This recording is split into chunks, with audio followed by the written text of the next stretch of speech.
This is a taped commentary on the recent BBC broadcast of excerpts from the 10th Symphony of Mahler as realized by Deryck Cooke for full orchestra and played by the Philharmonia Orchestra under Bertold Goldschmidt. I am a composer and one of that ever-growing number of people devoted to the work of Gustav Mahler. For some time I have possessed the facsimile copy of Mahler's sketches for his not completed last symphony. It was therefore with great pleasure that I received from a friend in England a tape of the broadcast on which Mr. Cooke's work was presented. I heard the tape with much interest and was very impressed in particular by the pluck and imagination Mr. Cooke showed in his orchestration of the two final movements. The task of taking on the realization of such a work is necessarily a heroic one.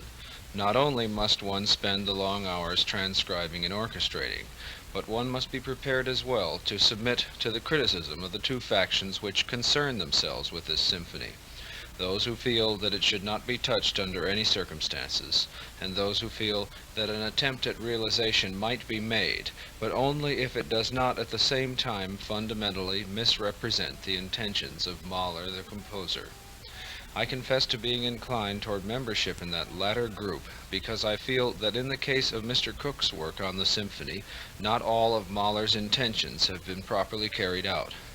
I am not talking about Mr. Cooke's instrumentation, which strikes me for the most part as a very knowledgeable evocation of Mahler's instrumental style. I am talking about Mr. Cooke's view of the musical substance which is set forward in Mahler's sketches. I refer in particular to movements 2 and 4, the movements presented as a series of fragments by Mr. Cooke and Mr. Goldschmidt, and I'll comment on them in some detail. Two kinds of misinterpretation appear to me to have taken place. First, the editor and conductor misconceived how some of the music they did present should be played, and second, with respect to these two movements, Mr. Cooke has for some reason given us short measure. Of course, I'll also put forward what I feel to be reasons for this having taken place. I'm most enthusiastic in general about Mr. Cooke's project, but must disagree with him about some crucial details. I hope my setting what I believe to be the record straight will hasten the day when this altogether remarkable work will take its place alongside the other Mahler symphonies as a part of the performed symphonic repertory. First then to the second movement. This movement was played in 4 extracts. The second extract, referred to as the second trio, was characterized by Mr. Cooke as a beautiful slow Ländler. The third extract described as a ravishing slow interlude. I must object to the interpretation of these 2 extracts put forward by Mr. Cooke, for, as far as I can see, there is no slow Ländler, slow episode, or slow music of any kind in the second movement.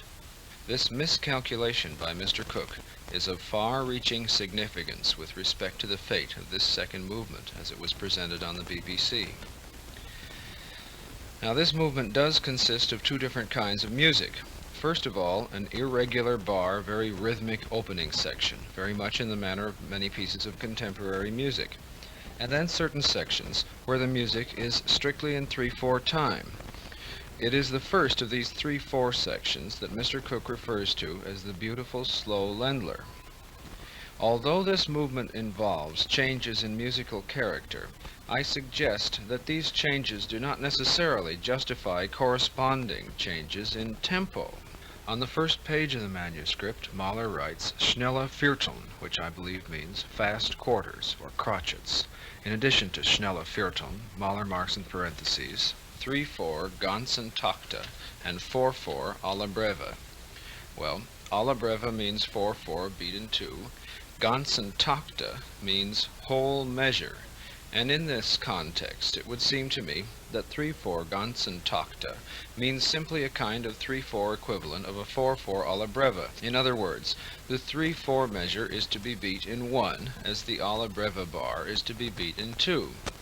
Certainly when you're conducting a 3/4 in whole measures, the music will have to be somewhat on the lively side, and in any case it seems to me that when Mahler writes fast quarters, he doesn't mean slow quarters. In the Mahler score, at the point this second trio begins, there is nothing written down by Mahler calling for a tempo change.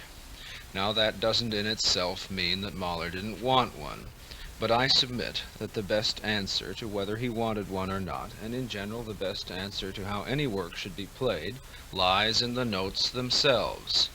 I submit that if a work makes more sense, first of all, played in one general tempo than it does in another, widely contrasting tempo, then the tempo at which it makes the most sense would seem to me the proper one in which to start out playing it. And when along in your musical journey in this work, you come to a break in texture and what appears to be the beginning of a new section, and this section sounds less well in any other tempo than the one you were already in, I can see no reason in this world to change that tempo, particularly when there are no written instructions to do so. One might use the example of Klemperer when he plays classic symphonies, and in the minuet when he comes to the trio. If the trio sounds well enough in the tempo he was already in, he simply sticks to it. And that's what I say. If the old tempo is good enough, why pick a new one? Especially if the music makes more sense at the old tempo than it does at the new one. Now you may be saying to yourself, well, what if Mr. Goldschmidt did take it at a slower tempo?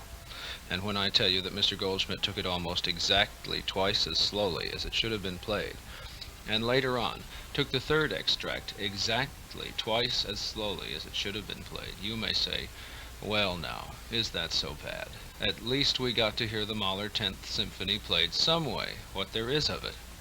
But of course that what there is of it question is of crucial importance. If you're familiar with Franklin's Poor Richard's Almanac, you know that for want of a nail the horse was lost. And I submit that for want of a proper realization of what tempo this trio should have been played in, we lost the opportunity not only to hear fragments of the second movement played as they should have been played, but we also lost the much more important opportunity to hear the complete movement played through from beginning to end. Now I admit that, lifted out of context, this trio could conceivably pass well enough at the tempo Mr. Goldschmidt adopted, but having the place it does and the significance it does with respect to the rest of the movement, playing it this slowly has the effect of scuttling the musical line and wrecking the structure of the movement as a whole. How it has come to pass that anyone who shows as much sensitivity to Mahler's scoring, as evidenced in the orchestration of the portions of this movement, as well as the fourth and fifth movements, can so misinterpret what seems to me to be obvious in the music itself, especially when this movement is laid out in full score, I still find hard to understand. Perhaps it's a case of not seeing the music for the notes. But now let us begin to let the notes speak for themselves. Now, unfortunately, since I do not possess an orchestra, but only a tape recorder and a piano, I have to present what musical criticism I put forward in terms of those two media. Also, however, I have been fortunate enough to have brief access to a curious machine called the tempo regulator. This machine, by virtue of having mounted on it, on a single axis, 4 tape heads which revolve, can be made to repeat or eliminate small bits of a tape-recorded passage as it passes through the machine, and by this means one can speed up or slow down musical passages while keeping the pitch the same. It is so far in a rather primitive state of development, but it may nevertheless help me to make a musical point. As I said, Mr. Goldschmidt takes the trio almost twice as slowly as he should, and putting his performance through the tempo regulator will bring it up to tempo. It will also, I regret, result in a singular kind of sonic distortion, as this still crude machine is rather ravenous about the size chunks it bites out of the tape passing through it. Still, I think it's better for me to present it to you in this fashion, where, after all, there is left some indication of orchestral color, than for me to play this section for you on the piano. So now I'll play this trio for you, first of all, as Mr. Goldschmidt played it with the Philharmonia.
Now, here it is, after having been passed through the tempo regulator, played at the tempo of the preceding scherzo section.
I suggest, in other words, that this section is a kind of grazioso section, easygoing and dance-like in character.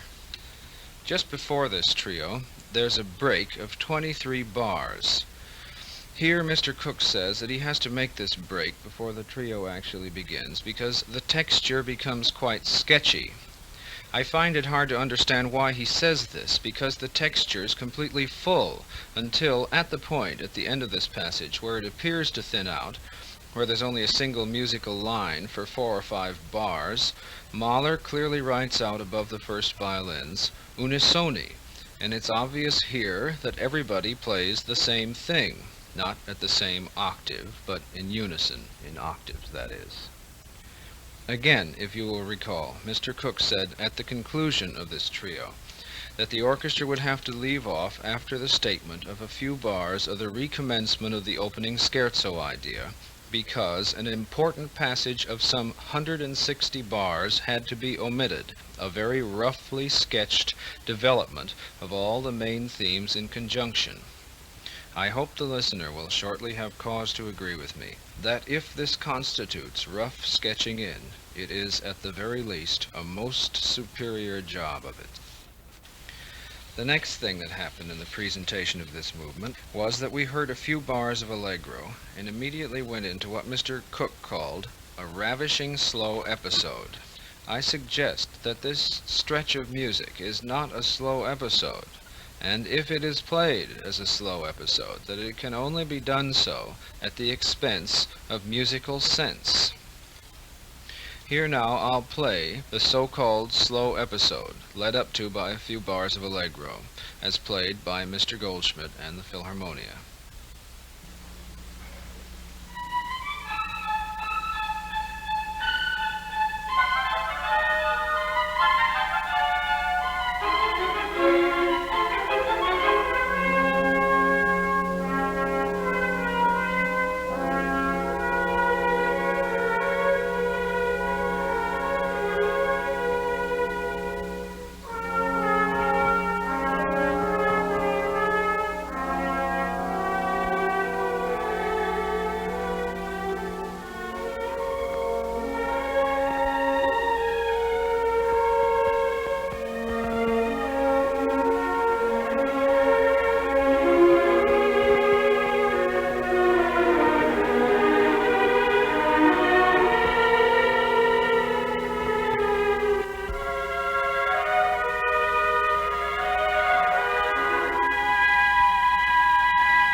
Now I'll pass this episode through the tempo regulator. I'm afraid here the sound quality will be even more distorted than the previous 3/4 example. But in any case, this passage simply cannot stand on its own the way the trio does. It is really dependent for its meaning on the passages immediately preceding and following, because it's a transitional developmental passage, not an expository one, as the trio was.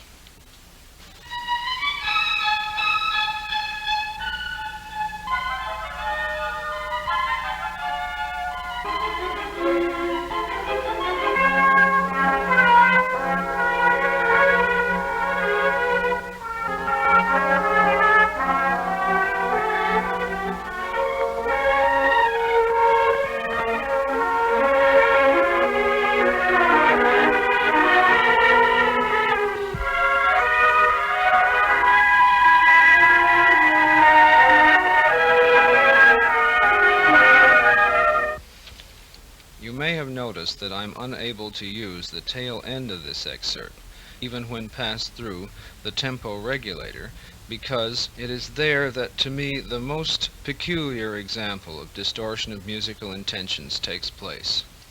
Although, if it stood alone, one might conceivably play the end of it in this fashion.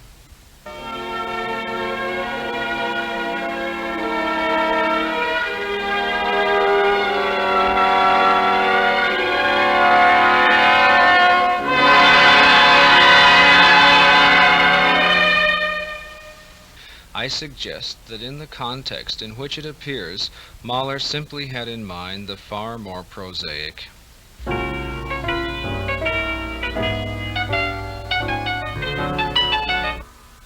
Now, you may feel that's really bringing Mahler down to earth, so to speak. But I feel that when heard in its proper place in the movement, the unassuming will be seen to be far more true to Mahler's intent from the standpoint of feeling as well as form than the hopelessly puffed up.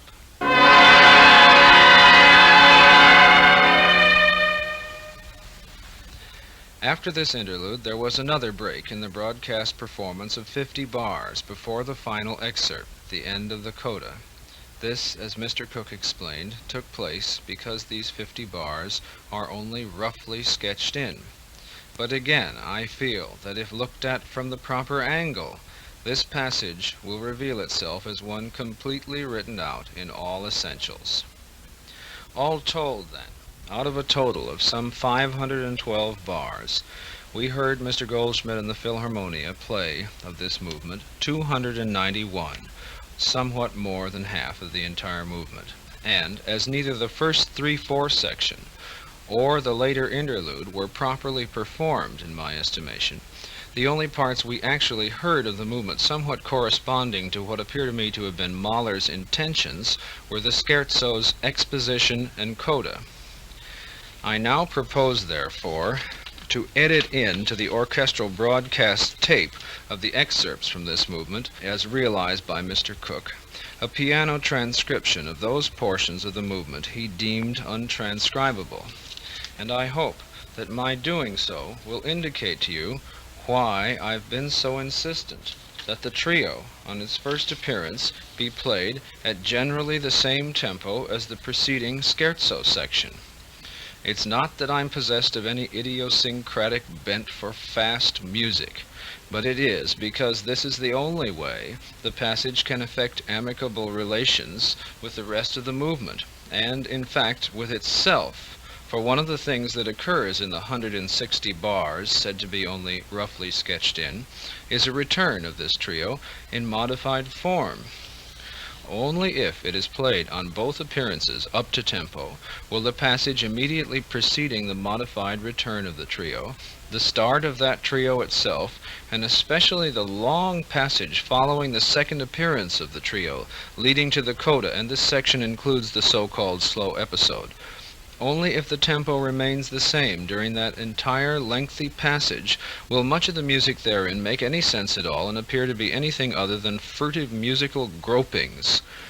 But of course I suggest, and I'm sure the notes themselves played in this tempo will suggest, that this passage does not consist of tentative sketches of the beginnings of musical ideas, but completely written out, completed musical thought, deficient only in the minor details of the sort already enumerated by Mr. Cooke.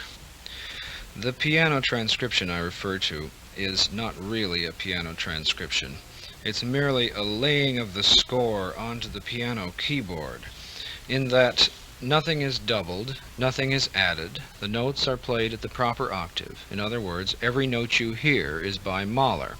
Where the texture thins out, I let it thin out, for the purpose of letting you have, as accurate as possible, an oral picture of the Mahler sketches and exactly what they consist of. But even in those places where the texture does thin out, almost invariably, those are sections where music is repeated that was already written out more fully, and it's simply a matter of transposition of the secondary parts from the earlier statement to make up a musical whole.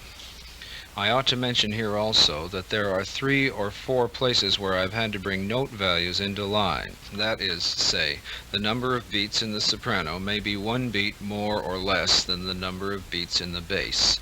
Mahler periodically makes such a miscalculation, and he usually adjusts it by adding to or subtracting from the longest note in one of the parts, usually a secondary part. But he didn't catch all these places, so I've made an adjustment in favor of whatever the lead voice seems to be. To me, these few very minor adjustments seem worth the making, because it means that before us it is possible to have the complete movement, instead of the movement only in excerpts. The piano transcription recording I'm using is a multi-channel affair, in that I pass the tape through as much as 3 times in order to record accurately all the notes in the Mahler sketches in all their proper places. Here then is the complete tape-edited second movement.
What I hope is obvious to you from all that patchwork is that there's a great deal more to this movement written out by Mahler than Mr. Cooke transcribed for orchestra.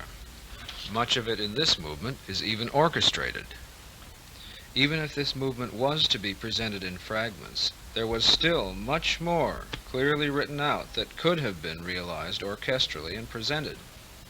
The only explanation I can see for why Mr. Cooke did not orchestrate the entire movement is that he misconceived of how some of it ought to be played. And of course, he was right not to orchestrate those sections, the logic of which did not seem to be clear to him. I am of the opinion that the best way to get to know an unfamiliar score is first of all to play it through again and again literally, absolutely literally, and only then, if you have a growing feeling that there is something incurably wrong with it in that manifestation, should you begin to contemplate the laying on of hands. Evidently what happened with Mr. Cooke and Mr. Goldschmidt is that, first of all, they conceived of the trio being played slowly, and everything followed from that.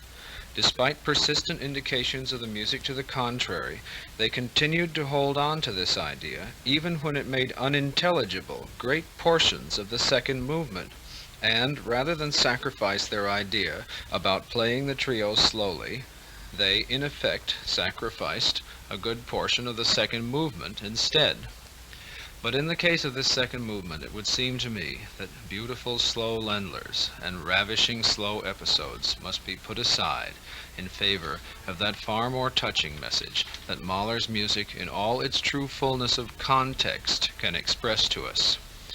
It's curious, incidentally, that Mr. Goldschmidt, someone who decided that there was a virtue in taking the opening adagio at a somewhat more flowing tempo than usual, would make the mistake of playing other less familiar sections of this same score, such as this trio, far too slowly. Now we go on to movement 4, the other incomplete movement in the Cooke realization.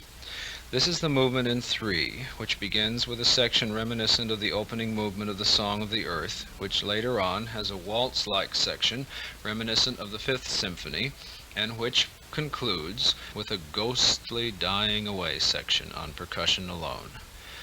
Mr. Cooke first brings the orchestra to a stop at a place only 12 bars long, or 10, depending on how you look at it. At this particular place, the intentions of the composer aren't clear. To me, it's just about the only place in the entire symphony where the intentions of the composer aren't clear. Now, I shouldn't say aren't clear, because that's misleading. The music is there. It's simply that there are two alternative versions of that 10 to 12 bar transition passage, the first one of which is complete. The second modification, obviously the afterthought, is not complete. So even there's music. It's a matter of picking one or the other. Of course, it's unfair to pick the first one, since Mahler had started to reject it, but the passage is a neutral one, and a little juggling of bars, I feel, does the job well enough. But here, I suppose, if one wanted to, one could legitimately bring the orchestra to a stop. After this, the movement once more goes along perfectly well. At a certain place, in the midst of a phrase, Mr. Cooke has the orchestra stop once more. Now again, I can't understand why this happens. I would suppose the reason it happens is that there are two pretty well completely written out alternative versions of 54 bars of the 87 bar passage Mr. Cooke has left out. One is in A major, the other is in E major. One is not a direct transposition of the other. There are differences. It seems to me that of the two, Mahler probably intended to include the A major version. It seems to be a more richly inflective, darker-hued commentary on the other version. Also, of course, it fits in far more exactly with what's written out on the pages immediately preceding and following. But whether or not I've made the right guess here, I see no reason to bring the orchestra to a stop just because there are two versions of a passage any more than to keep the orchestra going on because there's only one. After all, that single written-out version of the body of the movement may not represent any more Mahler's final thoughts on the subject than either one of the two alternative sections left out by Mr. Cooke. But it would seem to me the object of anyone making an intelligible orchestral realization of the Mahler 10th sketches would be to include as much music clearly written out by Mahler as possible. A decision ought to be made in favor of one or the other. Here again, there are notes that need to be filled in of tertiary importance, although sometimes it's prime bass notes that are needed. But this passage, characterized by Mr. Cooke as not properly composed, is certainly as properly composed as many other sections of the work that he orchestrated. Remember, Mr. Cooke transcribed certain passages of this symphony where there was only a bass line and a descant written out. Certainly that was legitimate. The music harked back to music stated earlier. But even here, Mr. Cooke admits that he had to make certain minor harmonic modifications. So again, I cannot see any reason why either the A major or the E major passage was not included. Now I'll play for you the complete fourth movement with the piano transcription of the short linking passage made up of elements from both versions, and the subsequent A major interlude edited into the orchestral tape.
The facsimile sketches of the Mahler 10th were first published in 1924.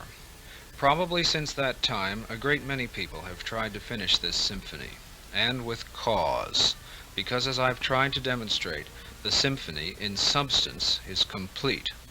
Although in the fourth movement Mahler did not always indicate which of his alternatives, if any, was his final alternative, I've tried to point out that that's no reason to decide not to use one. For all we know, in fact we're sure of it, the whole fourth movement was not his final alternative, for example, because he hadn't completely orchestrated it. In the case of the second movement, however, orchestration had progressed. Here there is no question of alternates. The music is complete from beginning to end.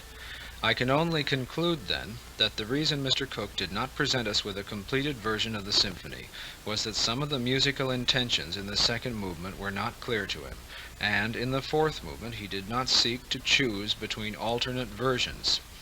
Since I am not yet an expert in deciphering Mahler's hand, I would be surprised if I had not made some errors in transcription in preparing this piano reduction.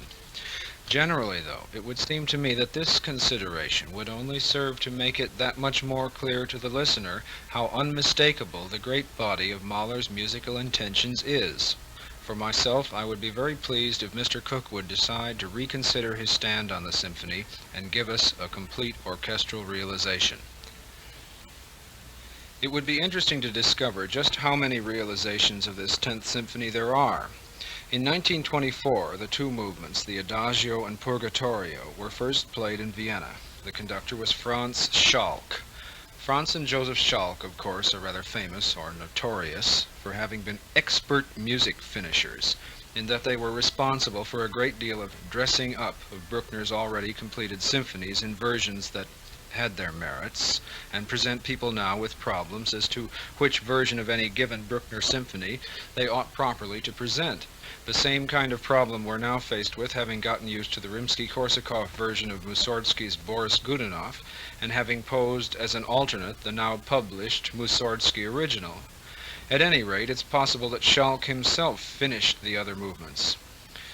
It is reported that at least one other person has finished the symphony, a man with the unlikely name of J.H. Wheeler. To me, the greatest tragedy of all is that someone of Mahler's own time and generation, someone who was a part of the cultural world that Mahler lived and worked in, did not take it upon himself to finish Mahler's nearly completed work. Mahler himself asked to have the sketches destroyed, but he also contradicted that wish many times. It's significant that a whole generation has slipped by before a completed Mahler 10th begins to emerge, perhaps a whole generation too late. At the time of the 1924 Schalk performance, it is said that Schalk, Krennick, and Berg all worked on the orchestration of the third movement and the editing of the first movement. Krennick has since denied that he did anything but make a fair copy. Schalk and Berg have both died. It always seemed to me a tragedy that someone like Schoenberg didn't take on the task of completing the work, or that Krennick himself, even now, perhaps feeling that the most proper thing to do is leave Mahler's 10th in the condition in which the composer left it, does not decide to take that lesser part of valor known as lack of discretion and finish it. Mahler's own generation was too awed to take on the task, in spite of the fact that, sadly, they were the generation that was best prepared to do so. Times change, ways of looking at things change. Even those of that generation that are still active are perhaps not as well equipped for such a task now as they might have been then. It appears to me that it's largely a handed-down fiction that music started by one man cannot be successfully finished by another. It can and it can't be, just like everything else, depending on the quality of work of the man that's doing the finishing, the quality of his inspiration, and how well and intimately he knows the work of the man whose music he's working on. We know that both Rimsky-Korsakov and Glazunov spent much time finishing the work of members of the Russian group known as the Five. The pair divided up between them, for example, the work of finishing Borodin's Prince Igor. Glazunov very successfully turned out the overture, basing his work solely on the memory of having heard Borodin play it many times at the keyboard. Rimsky-Korsakov finished Mussorgsky's Kovanstchina. In our own time, very successful pieces of music have been written on other music. Pulcinella, The Fairy's Kiss, of Stravinsky, after Pergolesi and Tchaikovsky. Of course, Hindemith's wonderfully imaginative symphonic metamorphosis on themes by Weber. The Alfano ending to Turandot is certainly a creditable job at the very least. And Mahler himself furnished an example by finishing the unfinished opera by Weber, Die Drei Pintos, using as source material other works by Weber. He also, in fact, is responsible for the entire overture to this work, an overture never played, incidentally, and one which not only has charm, but opens with an idea looking forward to the opening of Mahler's own Fourth Symphony. Perhaps this most recent chapter in the progress toward completion, or lack of completion, of Mahler's Tenth, best indicates what the nature of Mahler's concerns about the work might have been. Not perhaps that he did not want the work finished or played because he had not decided exactly how it should go, as much as he feared that others might misinterpret what there was of his written-out intentions. At any rate, Mr. Cooke has once more thrown open the doors and demonstrated for us compelling reasons why Mahler's symphony should not be left unfinished and unheard, but perhaps not without at the same time adding to that other body of reasons why Mahler's last symphony should be left unfinished and unheard.